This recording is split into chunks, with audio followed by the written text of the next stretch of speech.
শাসক সদর ইউনিয়নের অন্তর্গত ৯ নম্বর ওয়ার্ড বিএনপির অঙ্গ সহযোগী সংগঠনের উদ্যোগে ৮ দলীয় ফুটবল টুর্নামেন্টের আজকের এই ফাইনাল খেলা অর্থাৎ সনাতনী দিনে আজকের এই মহাজন অনুষ্ঠানে প্রধান অতিথি হিসেবে উপস্থিত আছেন শাসক উপজেলা স্বেচ্ছাসেবক দলের ভারপ্রাপ্ত সদস্য সচিব, শাসক উপজেলা ছাত্র দলের সাবেক সাধারণ দপ্তর সম্পাদক, দীর্ঘদিনের রাজপথের সহযোদ্ধা, রাজপথের আন্দোলন সংগ্রামের বলিষ্ঠ নেতৃত্ব, বারবার হামলা মামলায় জর্জরিত আমার শ্রদ্ধাভাজন বড় ভাই জনাব মসিউদ্দিন জিন্না আমাদের মাঝে উপস্থিত আছেন। ৯ নম্বর ওয়ার্ড বিএনপির বিপ্লবী সাধারণ সম্পাদক জনাব ফজলুর রহমান আমাদের মাঝে উপস্থিত আছেন।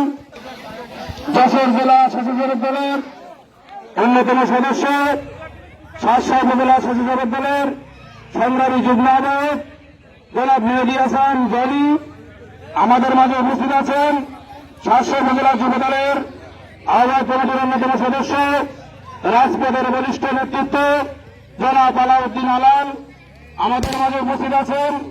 শাসক উপজেলা যুব দলের অন্যতম সদস্য জনাব আসগর আলী আমাদের মাঝে উপস্থিত আছেন। যশোর জেলা তাঁতি দলের আহ্বায়ক কমিটির অন্যতম সদস্য জনাব শফিউর রহমান শফি আমাদের মাঝে উপস্থিত আছেন। শাসক উপজেলা স্বেচ্ছাসেবক দলের আহ্বায়ক কমিটির অন্যতম সদস্য জনাব বাকি বিল্লাহ আমাদের মাঝে উপস্থিত আছেন। ঐতিহ্যবাহী নগরম ডিগ্রি কলেজ ছাত্র দলের বিপ্লবী আহ্বায়ক জনাব সাজিদুর রহমান সাজু আমাদের মাঝে উপস্থিত আছেন। বিএনপির নেতা হাফিজুর রহমান আমাদের মাঝে উপস্থিত আছেন। বিএনপি ছাত্রদল এবং সকল অঙ্গ সহযোগী সংগঠনের নেতৃবৃন্দ এবং খেলোয়াড়বৃন্দ সকলকে বাংলাদেশ জাতীয়তাবাদী ছাত্রদল শাসক পক্ষ থেকে শুভেচ্ছা অভিনন্দন। সংগ্রামী উপস্থিতি, আমি অত্যন্ত গর্বের সাথে বলছি আজকের ৯ নম্বর ওয়ার্ডে এসে নিজেকে অনেক সৌভাগ্যবান মনে হচ্ছে। এই জন্য এত সুন্দর একটি পরিবেশে ৮ দলীয় ফুটবল মিনি ফুটবল টুর্নামেন্ট আজকে পরিচালিত করতে যাচ্ছে। ফাইনাল খেলা শুরুর আগ মুহূর্তে আজকে যারা আমাকে কথা বলার সুযোগ করে দিয়েছেন, আমি ৯ নম্বর ওয়ার্ড বিএনপি এবং সকল অঙ্গ সহযোগী সংগঠনের সকল নেতৃবৃন্দকে আমার শাসক উপজেলা ছাত্রদলের পক্ষ থেকে ধন্যবাদ ও কৃতজ্ঞতা প্রকাশ করছি। আমি আপনাদের কাছে এই তথ্য আহ্বান রাখবো, আজকে যারা এই সুন্দর আয়োজন করেছেন আগামী দিনে যাতে এত সুন্দর সুন্দর আয়োজন করতে পারেন। কারণ আপনারা জানেন খেলাধুলায় বারে বল মাদক ছেড়ে খেলতে চল।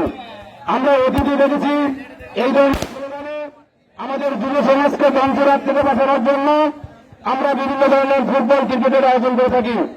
তারই ধারাবাহিকতায় আপনাদের এই বলিমাং গ্রামের বিএনপি এবং অঙ্গ সহযোগী সংগঠনের উদ্যোগে আজকে যে সুন্দর ফুটবল খেলার আয়োজনের পরিসমাপ্তি ঘটাতে যাচ্ছেন।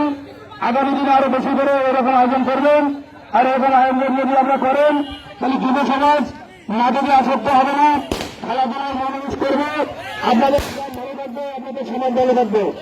আমি সকলের প্রতি এটা আহ্বান জানাই, কারণ আজকে যারা আজকে ফাইনালে উঠেছেন তাদের প্রতি শুভকামনা জানিয়ে আমি আমার সংক্ষিপ্ত বক্তব্য শেষ করছি। আল্লাহ হাফেজ। বাংলাদেশ জিন্দাবাদ, বাংলাদেশ জাতীয়তাবাদী ছাত্রদল জিন্দাবাদ, শহীদ রাষ্ট্রপতি জিয়া রহমান আমানত, দেশনেত্রী বেগম খালেদা জিয়া জিন্দাবাদ, তারুণ্য রহমান তারেক রহমান জিন্দাবাদ, মরিন তরিকুল ইসলাম আমার রাজনীতিবিদ অভিভাবক আল্লাহ জামিল ইসলাম আলী জিন্দাবাদ। সকলকে ধন্যবাদ। আসসালামু আলাইকুম। ধন্যবাদ। আপনি রুল যেটা করবেন করে বলে দেন, আপনারটাই চূড়ান্ত। আপনি বলে দেন। না আপনি বলে দেন ভাই। আপনারা খেলাতে তাড়াতাড়ি শুরু করে দেন।